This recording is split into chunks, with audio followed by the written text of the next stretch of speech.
We have this thing in. Hang on, I got to get the tweet out. I'm so stupid. Hang on. I usually do that while the intro's running, and I don't retweet the tweet. By the way, what's up? Did it. I just you did did? it. Yeah, we're good to go. I just posted in Discord before we started. Give me a sponsor for today, because that's been the theme this morning. Is because these golfers wear these hats that no one knows, like a gun to your head, your life in the line. What does Denny McCarthy's sponsored by Savos? What do they do? No, yeah, there are a lot of a lot of precarious ones where there's some good ones where, like, I think Cantlay, I don't know if he's with Goldman Sachs anymore. No, but that one kind of fit the brand a little bit. So Drew just said, Red Kachik said Yum Brands, because someone was, I think John, who's the Kentucky golfer? My brain is broken right now. JB Holmes. Yeah. He was sponsored by Yum Brands. Who owned Red Lobster? Who went out of business? Cam Young is still sponsored by Major League Baseball. Yeah. They may pull it. I would. Well, that's a whole other topic, but yeah. I don't know what's going on with that. Get 15% off a Gordita Crunch with promo code Jamoke15. There you go. Your favorite word. Well, I was saying Jamoke, and then they all busted my ass in the Discord for a weekend. How I did a hard E on it. It's Jamoke, by the way, just for what it's worth. The more you know. By the way, I'm going to get this out of the way quickly because I'll forget. But these Jamokes inside our own Discord busting on me for saying that Cole, Denny, and Spieth are good plays this week. Just calling me the worst plays ever, a fish, whatever. And then 30 minutes ago, they're all talking about playing Cody Gribble. You Jamokes. I didn't even know he was in the field. I didn't even know he was on the tour. There you go, Brian Kirshner. Yeah, I've had a good little run recently of golf. Apparently, he said he kicked your ass in golf. That's what I heard. Brian's definitely beat me in golf before with strokes, but we haven't played recently, so I definitely am up on him long term in golf. As is the case with Saul, even though he literally took me out to the woodshed the last time that we played. But that's okay. It was my first round in New York. I was just getting warmed up. Coach should be sponsored by Warner Ladders. Brian, I'm 100% up on you in golf. Like that's not that's not up for debate. You've definitely beat me before. I'm not like 15-0 against you, but there's no way that you've beat me more than I've beat you. What's Aeronels? What's Aeronels? Erroneous. Close. Aeronels. All right. Yes, Coach. We're sponsored by Warner Ladders. By the way, this Warner ladder is probably $800. They're expensive as hell, dude. Yeah, we got to get back with Home Depot. We lost our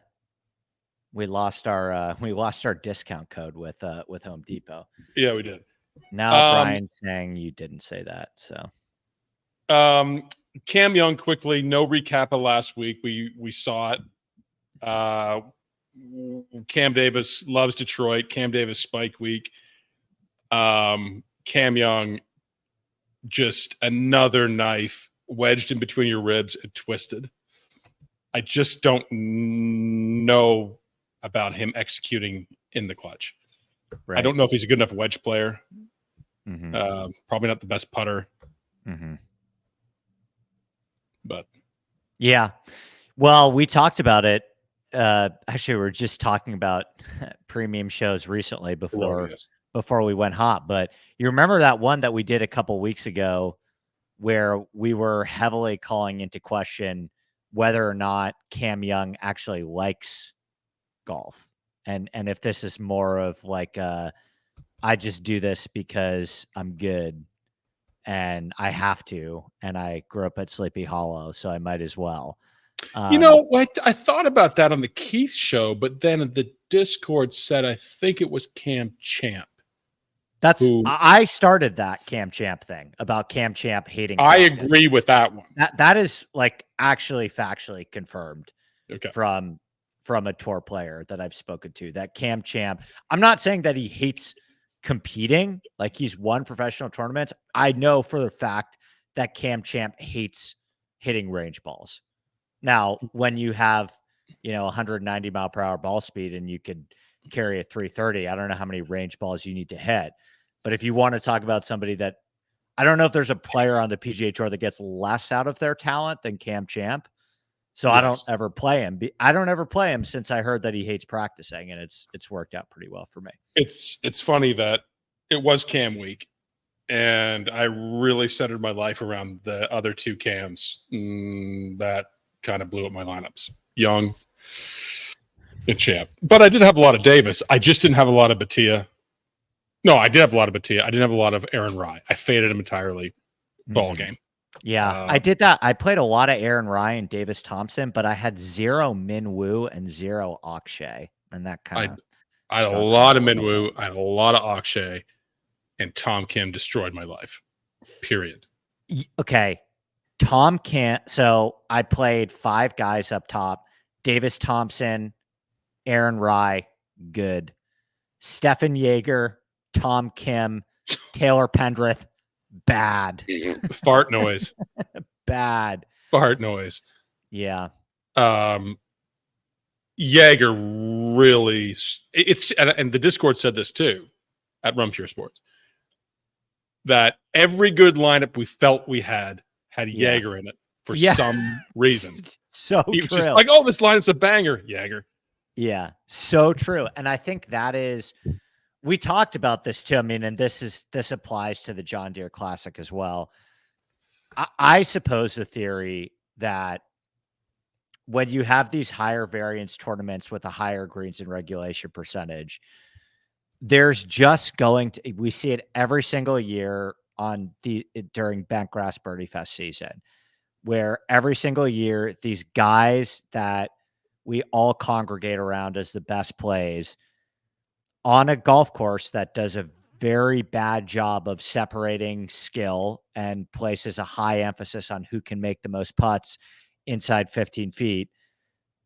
It's just going to happen where some of those guys are going to stink. Like I avoided Keith Mitchell, but a good example of this is like, I didn't, and I should. He can't putt. Well, a good example of this is like Keith Mitchell, and I actually might go. I wasn't burned on him last week, so I'm considering him for this week. But the point being is, like Keith Mitchell hit his, don't do it. Yeah, Keith Mitchell hit his irons unbelievably well, lost strokes putting and missed the cut, right? And I didn't really look too deeply at what happened with Pendrith, Jaeger, or Tom Kim. I was doing a little traveling over the weekend. Again, I'm going to take a wild guess and say that they just happened to be the great players that made 0 putts. And that's going to happen again. If Tom Kim doesn't make those 6 footers for birdie or par, it's over. Like, yeah. And that's going to happen again this week too. Like, it's interesting. I'm really glad it ended up working out because, Zalatoris ended up WDing. And I don't know how Fowler finished. Fowler, I think, played okay. Those guys were the 2 guys above 9K that everybody decided we're just not going to touch those guys. And both of those guys above 9K were like 5% compared to everybody else that was 20 plus. Yeah. Both of those guys shot 6 under on Thursday. And, the Kobe text started rolling in. And I was thinking to myself, like, dude, you've literally preached all year about how there's so much variance in these putting contests, and whoever you think is a great play is not as great of a play as you think, and whoever you think is a bad play can still always get hot on these types of golf courses. And the guys that nobody plays, Fowler and Zalatoris, are looking like the absolute nuts. And then Zalatoris ended up withdrawing with something weird, and I think Fowler still played well. Fowler was a good. He was okay. He was okay. And you know what? Honestly, Hubbard was my big conviction. Matt McNeely, I think, was yours. I didn't play Matt McNeely in DFS. I bet him outright, and then I just saw the ownership get too high, and I I faded him, but don't worry, I got in my fair share of bad chalk in other forms that was bad. Hubbard flop leg this week. Thoughts on Jaeger this week from Carl Smoke Room. Carl Smoke Room, the best smoke room in Arkansas. Code Carl for 15% off your smokes. He's not playing this week, thank God. Right? I like Hubbard a lot this week. Yeah, go out and say it. I am just going basically. Look, we posted this history in Discord here a second ago. I mean, you have the winners, Michael Kim, a few years back, absolutely nuked putting. Almost lost strokes gained off the tee. He was almost 4 strokes gained putting for the week. Bryson, when he won, Patrick Rogers, when he almost beat Bryson, Fratelli just nuked putting. It's 27 under. I mean, Michael Kim was 27 under. All right. He made so many putts and so many birdies. And I'm looking at my notes from 2022, and it said, love a Denny McCarthy rebound. This was 2 years ago. Mm-hmm. And I can really see it for people like this, guys who can putt. Denny's one of the best putters on tour. I love Hubbard as a putter. I love Matt McNeely. I love Spieth. Cole can putt. Yeah, so, you lost me a little bit at Spieth, but I'm picking up generally. I saw him on the range. He looks good. At John Deere? Yeah. Yeah. Who's your Luke? Luke from Golf Digest. The lovely British voice. Luke. Yeah, Luke? No, I work with Luke. I have Luke's great. He just did an entire segment on Spieth and his swing about 5 minutes ago. And that's all I needed to see. He looks pure. Okay, that's interesting. I'm gonna have to check that out when I get off the show, because I don't know. I remember when we were talking about Spieth and around US Open time, and we had some boots on the ground that were like, Spieth is the best player on the facility right now. And actually, from a statistical standpoint, Spieth was awesome at Pinehurst. Like, he had his best approach week of the season. He was horrendous on the greens. Like, he lost over 6 strokes putting at Pinehurst. And I said to myself, okay, Travelers, golf course that Spieth has won it in the past. The irons came back. He's driving the ball great. Just going to buy a putt. That's going to flip. And then, nope. Yeah, his driver fell off a cliff at the Travelers too. So I just kind of, I don't think so right now for me personally.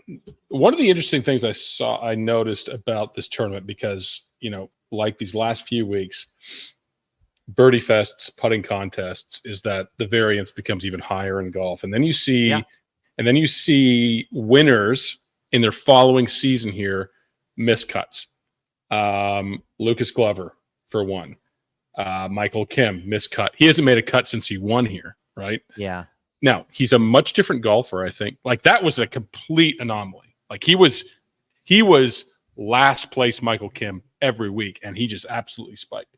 Yeah. Ryan Moore missed the cut in the next season. Dylan Fratelli, he missed the cut 2 years later. So it's going to be tough to predict who comes in here, of course, and has a hot putter. But I think that's where we start with you in terms of analyzing this course generally. What are you looking for this week? Yeah, I mean, I said this to our editor, who I think's watching now, but I just, there's some subtle nuances and differences to this golf course from Detroit Golf Club, but the general ethos of the tournament is not very dissimilar. That's why I think, like Andrew Chief saying in the chat, flop lag. Like, if you liked a guy at Detroit Golf Club and for whatever reason he didn't make a ton of putts, I wouldn't completely just abandon why you liked him at Detroit Golf Club. Because if you liked him at Detroit Golf Club and thought that he could play well here, then you think that he could play well here too, because they're very similar in what you have to do well. Hubbard, which is, for instance. Yeah, Hubbard. Yeah, I liked him last week. I like him even more this week. Yeah. Which is, wedge play and putting. It's a golf course where you have to keep the ball in play off the tee a little bit, but the fairways are pretty darn wide, so it's not like, it's not like you have to be incredibly accurate here. A lot of the reason why, not to get too inside baseball, but a lot of the reason why the missed fairway penalty is higher here is not necessarily because you can't play out of the rough, but just because it's so easy to score from the fairway here when you have a wedge in your hand. So, I definitely think there's a benefit for consistently finding the fairway, but it's not like super hard to do to begin with. It's really just about spiking on approach and putting, and you're going to have to do one, if not both of those things to win the golf tournament. Like you look at it and at the very least, like I think Straka was +4 putting, +4 approach. And if you're not going to be balanced in that way, you have to either be a,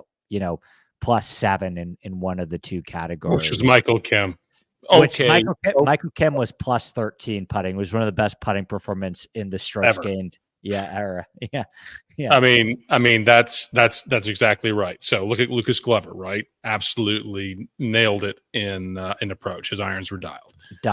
Not known as a great putter, but when he's close, he can score. Yeah. So making fun of Keith Mitchell earlier, and Binks said this too. That's right. I mean, we've seen this. The guys that you're on the previous week who disappointed you, like Keith Mitchell, I'd say there's room for flop lag. I mean, Keith is hitting his irons well, didn't make a lot of putts, but he can still score. He's one of the top birdies or better percentage on tour. So he's finished 7th here before too, for what it's worth. Like he can play well here. So I mean, it's another pretty fascinating one at the top, dude. Like the Cantlay WD. You have major questions about Spieth. I don't know if, positive. What's the question? His health, his wrist?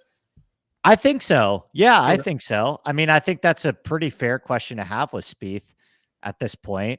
I don't think anyone has a great sense on the state of his game. I think that most, my guess is as good as yours on which version of Spieth is going to show up. And the version that I wouldn't want to play has been showing up most recently. But with that being said, if you want to make the argument that on name brand talent alone, he's the best player in this field, I hear you. He's won 3 major championships. So I don't know. What do you think his ownership's going to be?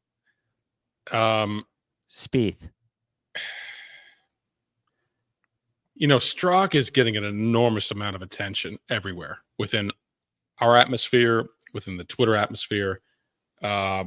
Interesting. I would have said that Sung Jae is the highest on the slate. I will say Sung Jae is the highest owned. I say Spieth is 1A, 1B.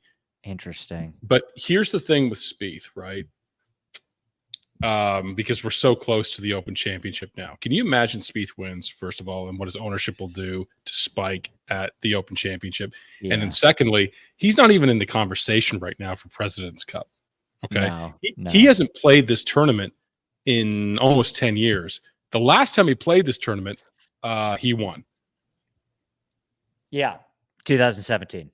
There's no way that Jordan Spieth is 5% owned. There's just no Can way. I just say, I think that maybe feels a little bit low, but I'm like kind of with Ghost Jammed on this one. I don't see a universe where Spieth gets high or close to Straka or M or Rye. Really? He's playing terribly. Like the pricing's so soft though. Yeah, but here's the thing. Here's 11K golfers. Yeah, but here's the thing. The people that take their chances on Spieth this week are DFS players like me and Kobe, right? And even if me and Kobe don't, exactly what Ghost Jam just said, like if me and Kobe don't want Jordan, then who is playing him? And maybe there's a Twitter video that I haven't looked at that maybe gets him a little higher, creates some enthusiasm. I agree. It's not like there's a lot of demonstrably better options, but every single guy above 9K outside of Jason Day, maybe, who's also going to be very loaned, is objectively playing better golf than Jordan Spieth. Does that mean they're the better player than him? No, but they're playing better golf than him at the moment. So I'm kind of with Ghost Jam. I think Spieth's going to be pretty low. Like, what is low for you? I'm going to say I'm going to hedge my bets and give you like a decently high range, but I'm going to say 7 to 13%. Okay. Maybe 14%. 7, yeah. I think under 15. I do think Jordan under 15. And I'm pretty good at the ownership game. I'm wrong sometimes, but my sense has been very strong all year. So I would be fairly surprised if Spieth is over 15%. I will bet everything, my entire net worth, that this is not true. I will say that Jordan Spieth's close to 25% owned. Wow. Okay. Yeah. With this is yeah. Okay. So I will be at a phoneless golf course on Thursday morning when the ownership comes out. But I listen, there will be people that will take that bet with you in the Discord. If you want to, I would take the under Okay, that's fair. on 25. I'd take the under on 15. But yeah, we'll see. We'll see, baby. Well, that's the question, because Rye surprised me last week. I said, I'm not going to play this guy. He's a great iron. He's great tee to green, but I think his putter's going to get him in trouble. Sure enough, this guy just was electric until the end. But I probably need to come around on Rye as a golfer. Gets it pretty close to the hole. Do you think the winner, though, comes within that 9K plus, high nines and up range, right? I don't feel I'm sorry. I just don't. Yeah, that's okay. That's fair. I think I'm definitely higher on Sungjae than you are, but he will, in my opinion, be the highest owned player on the slate. Not demonstrably so, but I think Denny will be high. I think Davis Thompson will be high. I think Mav McNeely will be high-ish, and I think Rye will be high. But right now, I just ran ownership, and Straka for the most part. I just ran ownership right before we did our show, and I had Sungjae the highest at 29%. Yeah, feel pretty good about that number right now. Yeah, but then I have Straka above 20, Aaron Rye above 20, Matt McNeely slightly above 20, Davis Thompson slightly above 20, Denny McCarthy hanging around right at 20. Day will be low. I think Keith Mitchell will be 12%, and Poston will be 15. Sam Stevens will be 12. So, I mean, I think had a week. He had a great week. Yeah, he did. But I agree with you. Here are the names that are popping the most on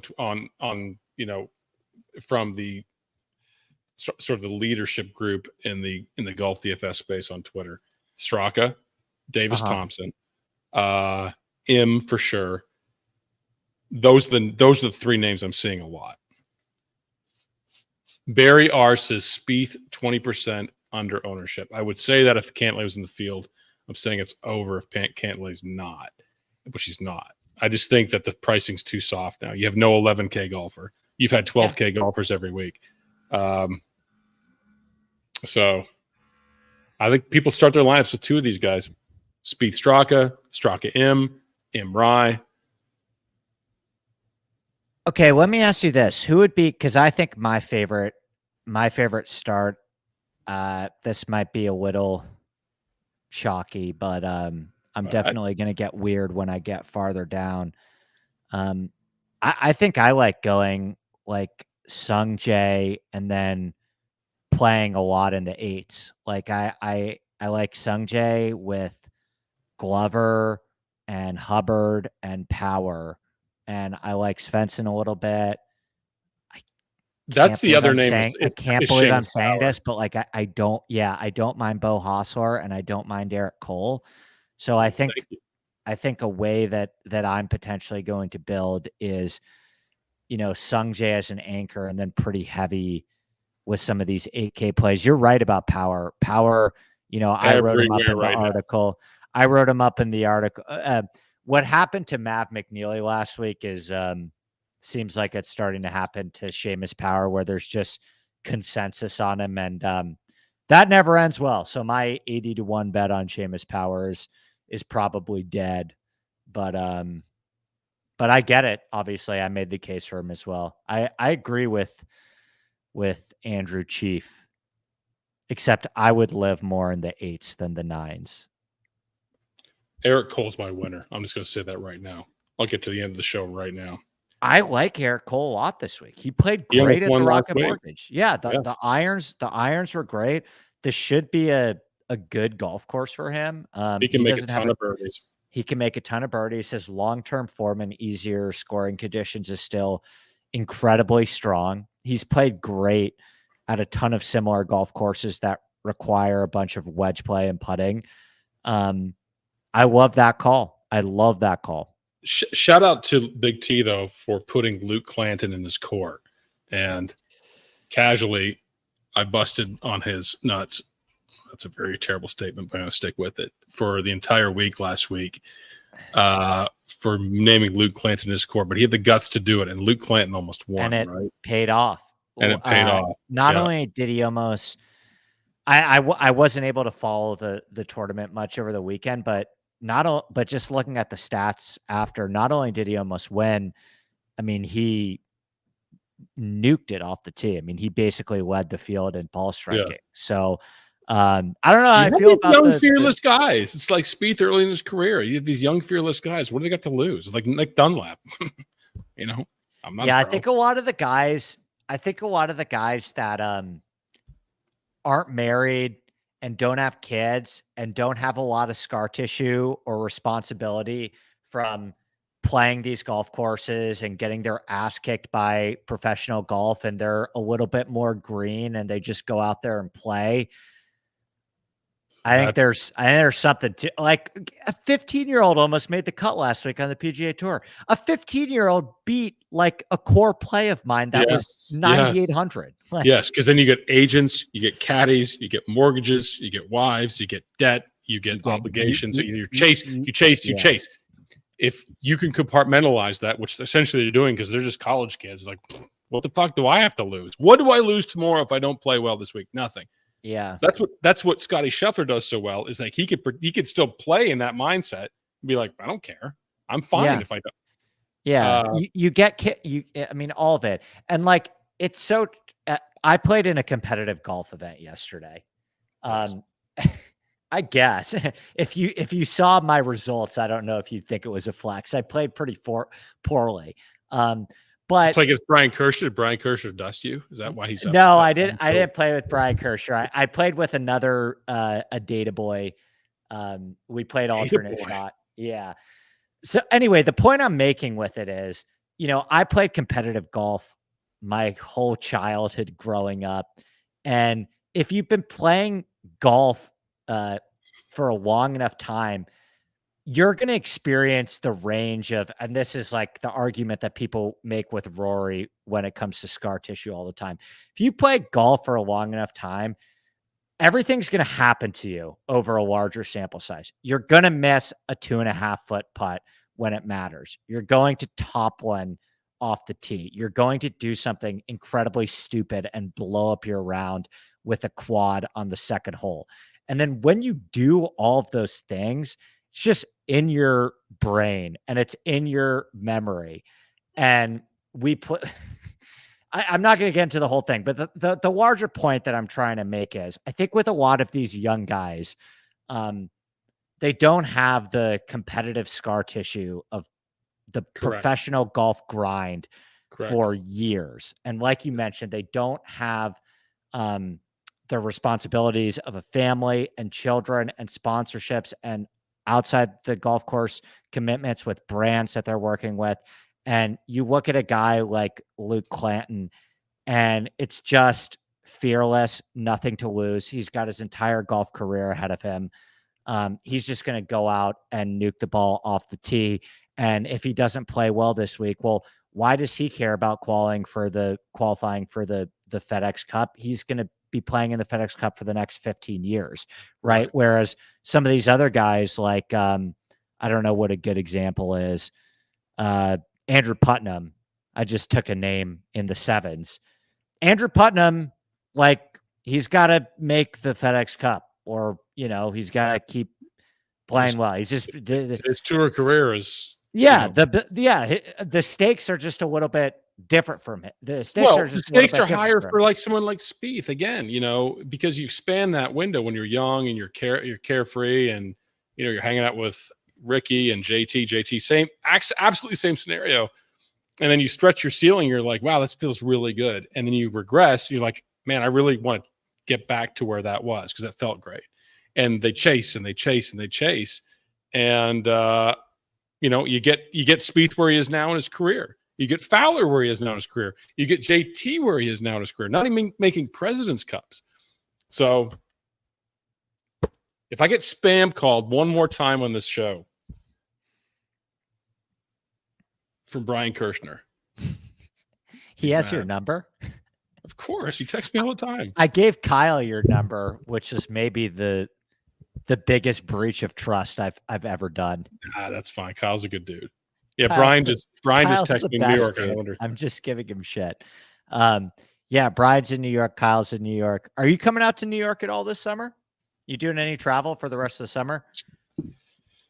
I may do a Vegas trip. Yeah. Golf is coming to Kentucky next week.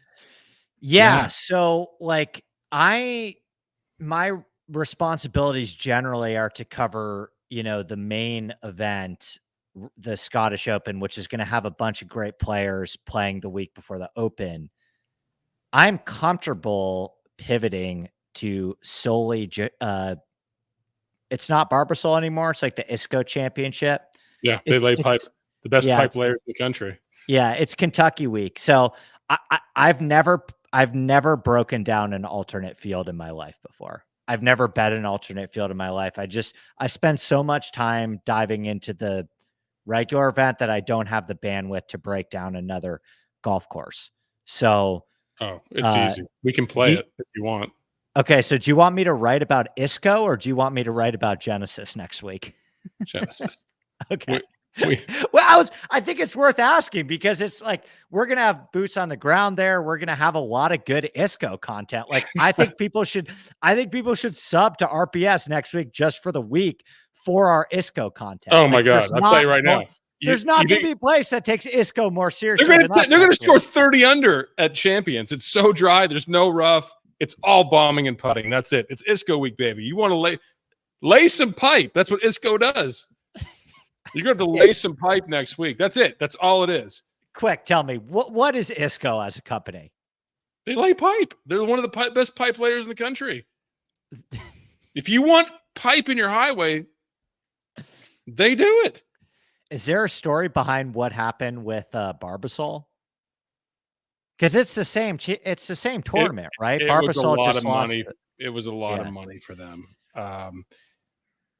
Listen, it's very tough to bring a very big crowd out to the Nicholasville, Kentucky at 104 degrees in the middle of summer in July. Sometimes the experientials need to improve. They may have done that this year. It's tough. You're going to get the toughest. I mean, Jason Duffner and Stuart Sink, God love them, I think are the signature golfers that have, signed committed, right? Yeah. But still, it's pro golf. Well, I was going to ask you another question on that, but I don't want people to get mad at us for getting off the rails and not talking about John Deere. I don't care. The longer we stay on Twitter live, the more viewers we're going to get. So you say what you want. I don't care if they leave. By the way, for the last 39 minutes and 29 seconds, I thought your microphone was a cross. You see how that looks on your T-shirt? It looks like a Yeah. I thought it was a cross necklace. I actually do see that. No, it's a question. Go ahead. Weird logo. Okay, so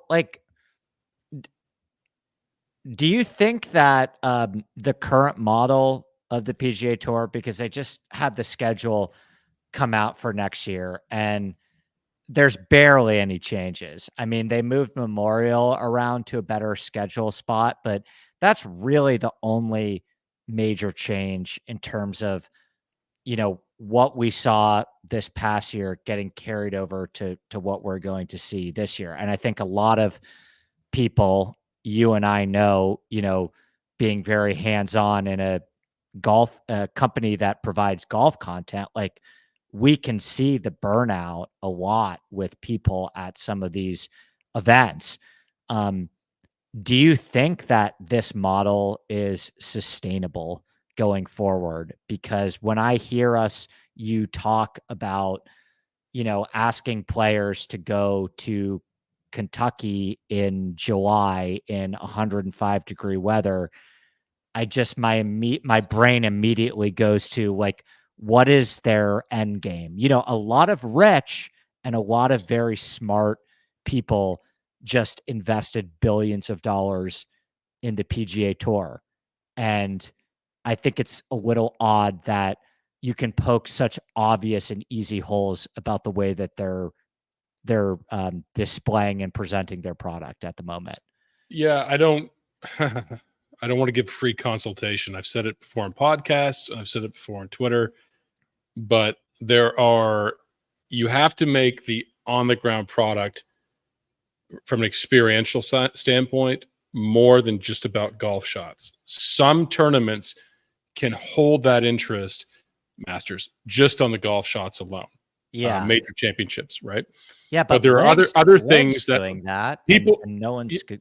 Yeah, I applaud them for attempting that. But look at City Connect with the MLB, right? They do jerseys that connect with the city. Okay, yeah, and then say, okay, what are the most successful non-majors on tour? What are the two most successful non-majors on tour? You can name them right now. Phoenix, number one. And when you say successful, do you mean from a most energy, most crowd enthusiasm, most non-golf fan interest? It's waste management and the players, in my opinion. Right? Yeah. I'd agree with you there. Okay. Yep. So then if I was smart and I was an executive within PGA Tour, I would say, what are the characteristics about our setup at these tournaments that make the tournament outside of golf shots interesting and field agnostic too, right? What is it? And then maybe we can replicate that in other cities, and then maybe we can connect those things so it becomes a series-long event versus just a FedEx Cup. Yeah. And that's the difference. Because you've got a beautiful atmosphere, you can have live music and all this shit, and people come out except to see Ted Potter Jr. make a bogey on 18. That's not interesting enough for young people. It's not. Mm-hmm. And if that was it in Phoenix, then no one would come out to Phoenix. But people come out to Phoenix. It's a destination event now. Yeah. You goddamn idiots. Sorry for that. Yeah. No, I couldn't agree more. And I've been saying this for a while in terms of there are just too many events on the PGA Tour that don't have a distinctive identity, right? Like if you think about the Phoenix Open, you can say whatever you want about that golf course. You can say whatever you want about the field.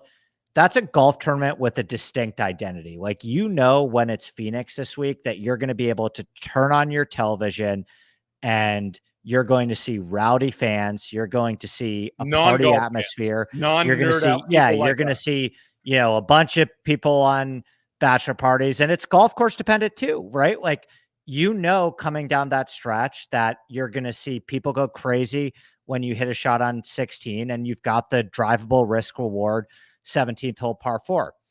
That's a golf tournament with a distinct identity, right?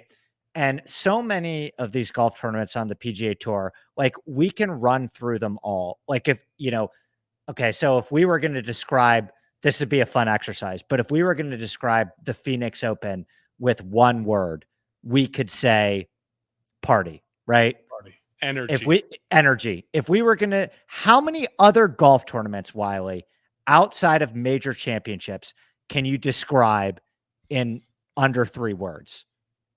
It's tough. Memorial Milkshake, maybe? So that's the only one that comes to mind. None of these golf tournaments Pebble Beach and Riviera are just more classic historic history. Yeah, Ocean. Sure. Yeah, and that's the thing. They focus it, and that's where Liv thought, well, we get the top golfers on tour, we get their millions of followers on Twitter. People want to see people hit golf shots. There are very few people on this fucking earth that anyone wants to see just hit a golf shot. There's not, because why? Yeah. Most of us, not me, can do it on the golf course anyway, or know people who can, or are ex-pros, or can shoot a 65, right? There are very few people that can captivate an audience like that. Bryson can. I mean, yeah. I think him showing up can draw an audience because he's so interesting. Yeah. But that is the key. You got a beautiful landscape. You've got outdoor environment. You've got so much space to house people. Connect it locally, and connect the things that work on other tour stops. Like, people who don't know golf like us know the waste management. Okay, that's a click in your head from a marketing standpoint. What are we doing right here?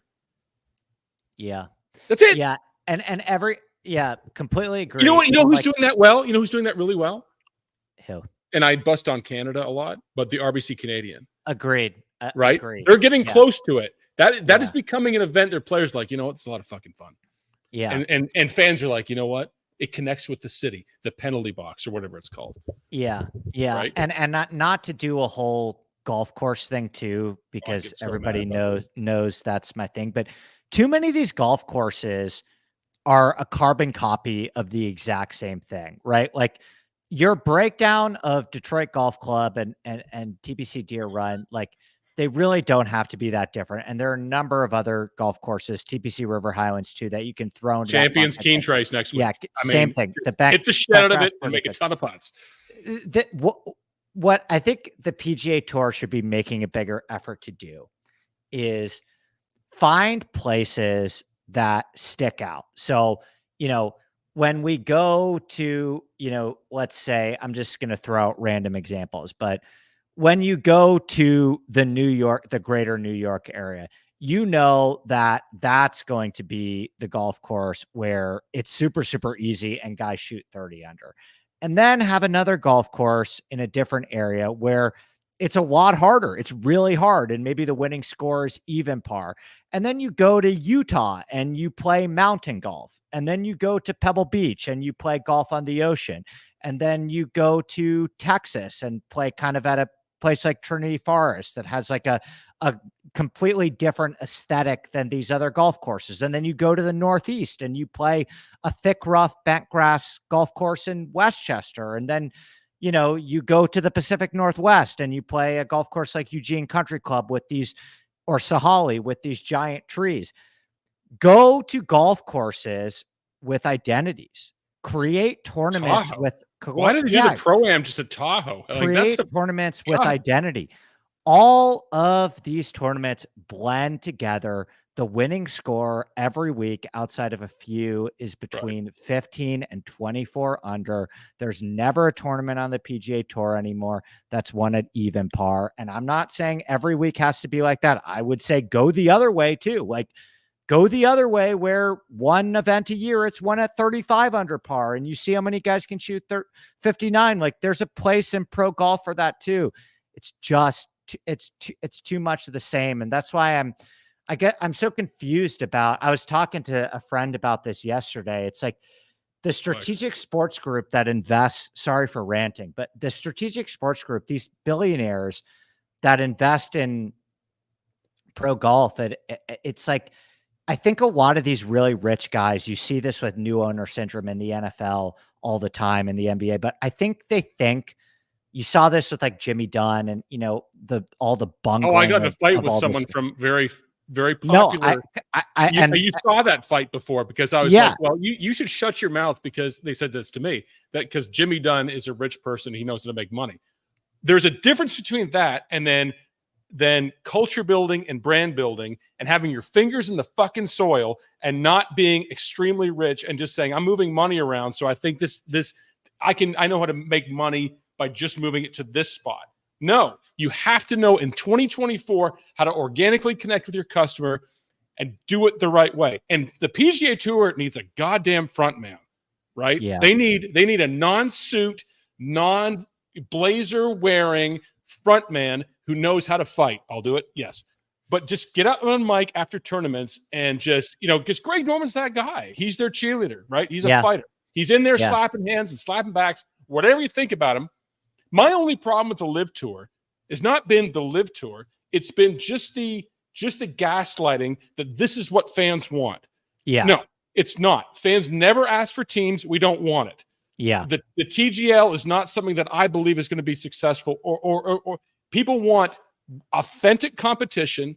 They want to see the next best star chase it, win it. They want the Luke Clantons to beat the field. That's what they want. They want to believe in authentic competition. They want the good storyline that way, and they want to have a good time doing it. Yeah. And that's it. So yeah.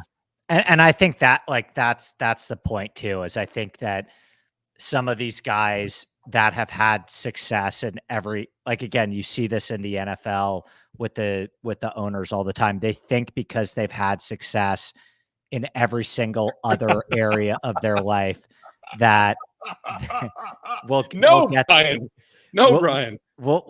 I can do 25 minutes on Kelly Craft if you want. Yeah, Brian, we'll do Alejandro Tosti. We'll get to it. Hang on a second. I'm gonna take a shot.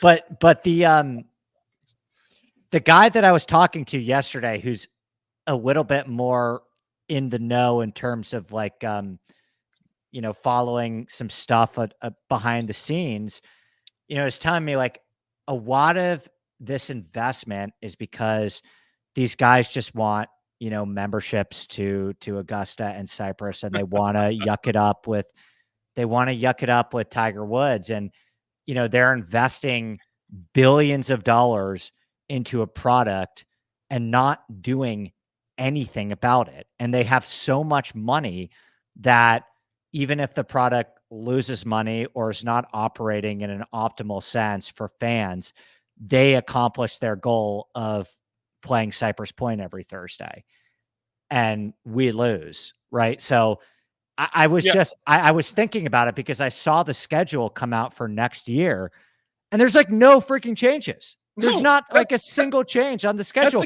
They just got $3 billion and they didn't change the schedule. You think that we root for golfers to win $15 million? I sit down with my kids. You know what?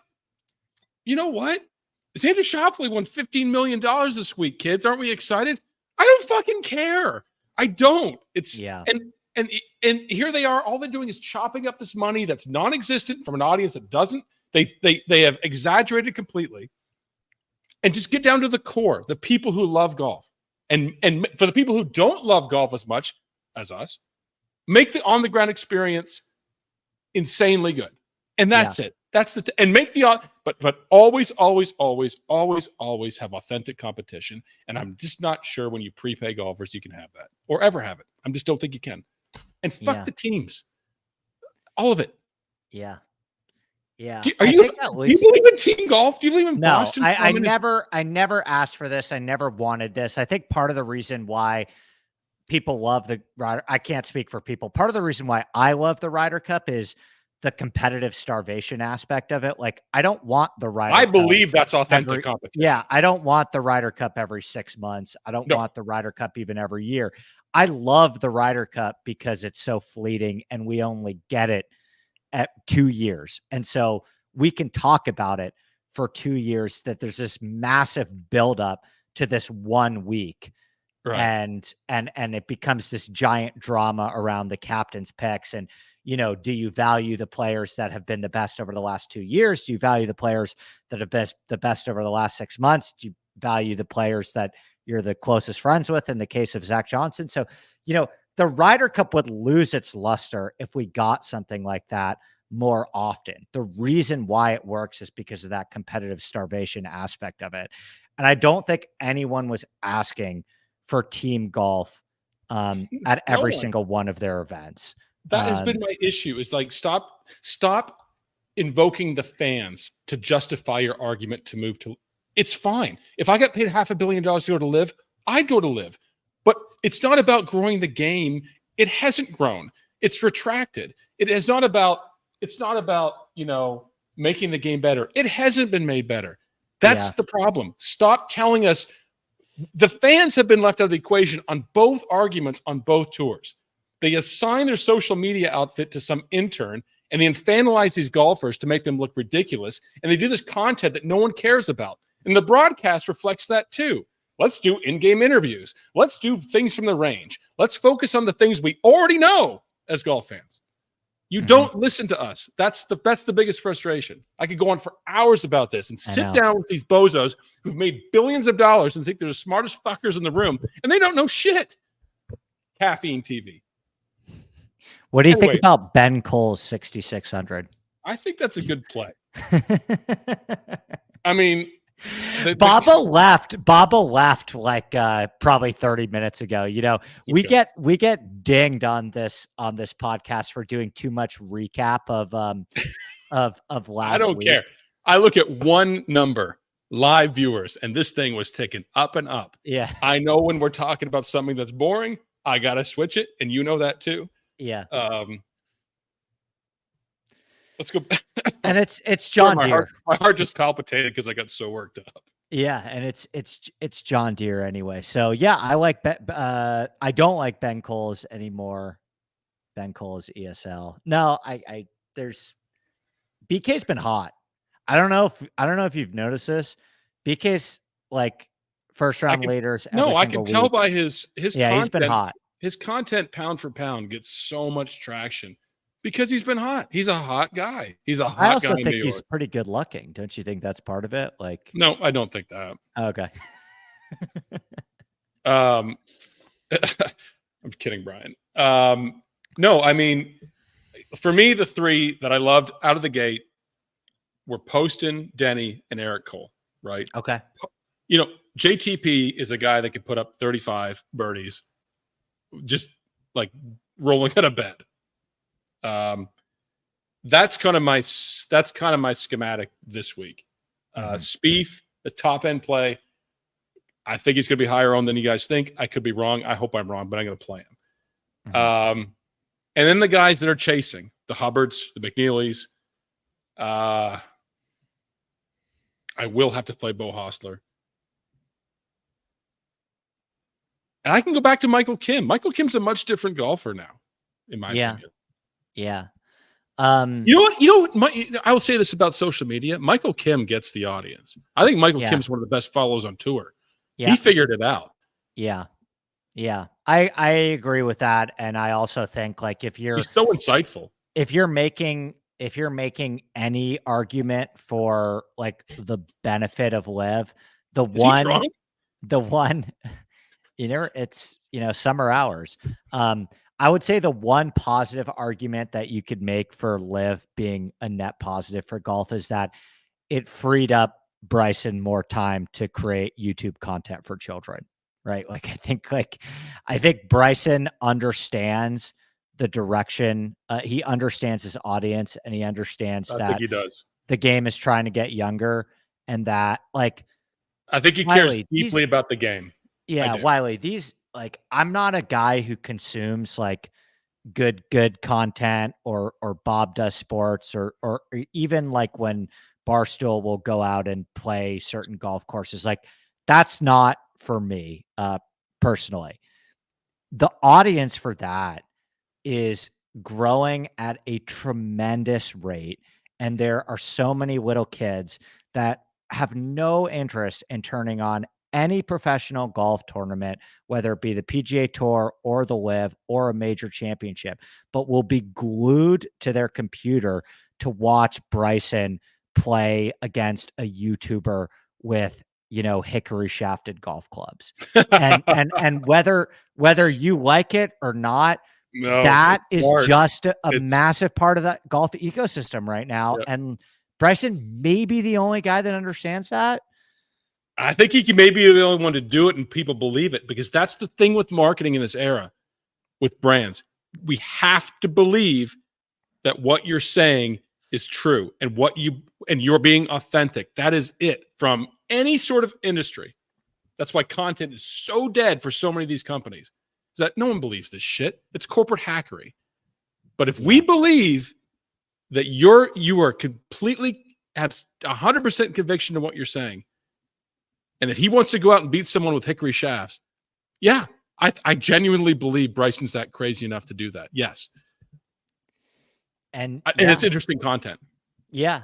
And he like it feels a little bit like even anyway, we don't have to do a whole Bryson thing, but I could speak for I do these monologues to myself for hours and hours a day.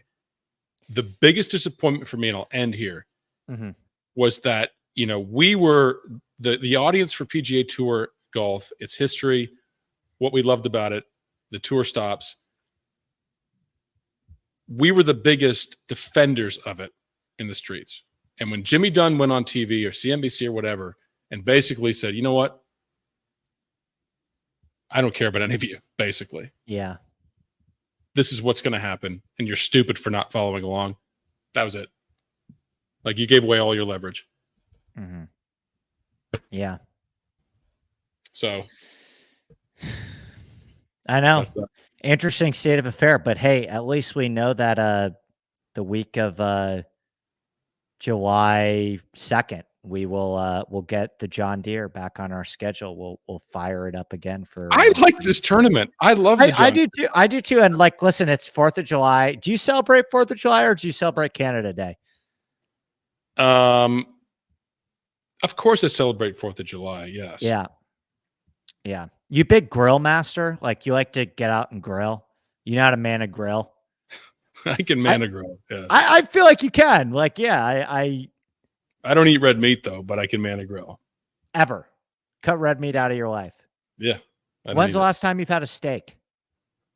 I'll tell you exactly when. I haven't had one in years. And then someone made me, Greg White, Lexington, Kentucky. He made me do a bourbon flight, which is like 22-year-old Pappy Van Winkle, and then order a steak.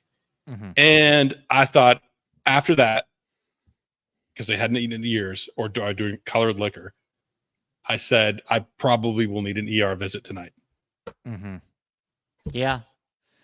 The body changes. I walked 36 holes yesterday carrying my bag, which is something I used to do every day as a kid almost. And I thought I was going to collapse. My body, I'm 47 years old. I can't eat red meat and fucking drink beer and all that shit and grill brats. I can't do it. I'm trying to live. I'm trying to live for these shows. I'm trying to live for Joe Highsmith, 6'3". 6'3". I listen, I've typically aligned with Ghost Jam on a lot of stuff. I could not disagree more. Steak is my favorite food. He's been grumpy lately. I'm going to be completely honest with you. Ghost Jam is our camp counselor in our Discord. He's been grumpy. He's been needling me for 3 straight weeks. Yeah. Fine. It's summertime. Summertime, baby. Who's our play of the week? Do we both really like Hubbard, I think, right? Yeah, I like Hubbard. I like Cole more. I could get behind Cole too. I'm playing both. So yeah. I'm comfortable with either as our play of the week. But who's the deep spike golfer? Low owned guy towards the bottom. I mean, I'm going right back to my guy Justin Lauer. Yeah. He's like one of the best putters in the field. I'm going right back to my guy Nate Lashley. Great putter. I'd go right to Carl Yuan. I thought his neck was hurt. He looked good last week. Yeah. When Carl Yuan was really good at the beginning of the season, that was one of the more like electric Run Pure Sports golf runs ever. Kevin, you and Yuan. It's Yuan week. Yeah. Where's Ben on, by the way? He's taking a little bit of a breather, I would imagine. Okay. I can check on that. Yeah, that's it. That's all we got. Sorry for the hour rant. But I think sometimes these shows need it. Better content, in my opinion, than like diving into the differences between Hayden Springer and Nick Hardy. But I will ask you this, Jason Day. I think Jason Day is one of the more controversial plays on tour. You never get him right. You wanted him to come back. I just never play him. I think people are playing him this week, and that's a scary territory. Yeah, I'm not going to be one of those people. Okay. No, okay. Jason Day for me. No. Davis Thompson? Yeah, I'm a lot more interested in that one. There's just like I'm not going to play all the highly owned guys at the top. I'm going to have to pick a couple of them. I think I'm going to have a lot of Keith Mitchell as you know what? You've talked me back into it. Yeah. I can't, I've told myself to not quit on plays. Zach Johnson's actually playing well, Johnny Newman. Yeah. And obviously he's like the mayor. And he's a John Deere Classic master. Correct. Yeah. I don't not love that play. Barry, I like Johnny Vegas, honestly, on tougher courses. I think he's a good driver of the ball. Fair take. Yeah. Do you think that's fair? Yeah. I'm not playing. I don't have a ton of interest in Vegas this week. Put Johnny Vegas on a tough course and watch him print like at the Players that one year. I'm a huge Johnny Vegas fan, by the way, but someone said Ryan Palmer this week. I was like, it's a name from the past. Yeah, I'm good with Ryan Palmer. I'm good with Ryan Palmer. That's all I got. M highest owned will agree on that. Spieth, I'm saying over 20%. You're saying under 20%. Yeah. That dude earlier, I forget his name, but he's going to give me his entire life if he's over 10%. Cars, house, mortgage. He's signing over the deed to everything. Kirshner says in his model he ranks top mortgages in terms of players he plays. Yeah. We went deep this week. Yeah. I think this is like one of our better shows ever. So you never know when it comes. JDC week. Spencer Smith says, talk today in the range. Asked how his game was feeling. He said, good, mate. Oh. Yeah, I've been there before though. And we overvalue that stuff sometimes too. This guy looked good or bad on the range. You make it part of the equation, not all of it. Fratelli is back. That's interesting in the sixes, former winner. Mm-hmm. I mean, like a Brendan Todd 7-3. I mean, these guys can put lights out. With that being said, Spencer, if you're there and you're picking up on anything, let us know. Hop in the Discord. If you're in the Discord, Spencer, let us know. Yeah.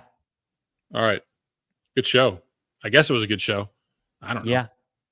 I hope so. Probably we'll hear about it. We'll hear about it. Oh, I'll hear about it in the Discord. Yeah. Like how dare you say that? You're banned from everything. How dare you not spend time on Andrew Novak's proximity buckets? No, I'm saying I'll hear it from like the corporate side of stuff. Like you can't say that stuff, or you're banned from this. I'm like, I don't give a shit. Fuck it. At least the corporate side of RPS stuff. No, the corporate side of golf, because we just rail on everything. Oh yeah. You know what I mean? Yeah. The deep inside people are like, keep saying it. Yeah. It's so true. Say it. You know, that cultivates change, right? So. Yeah. You know who you are. Bing bong. All right, brother. Later.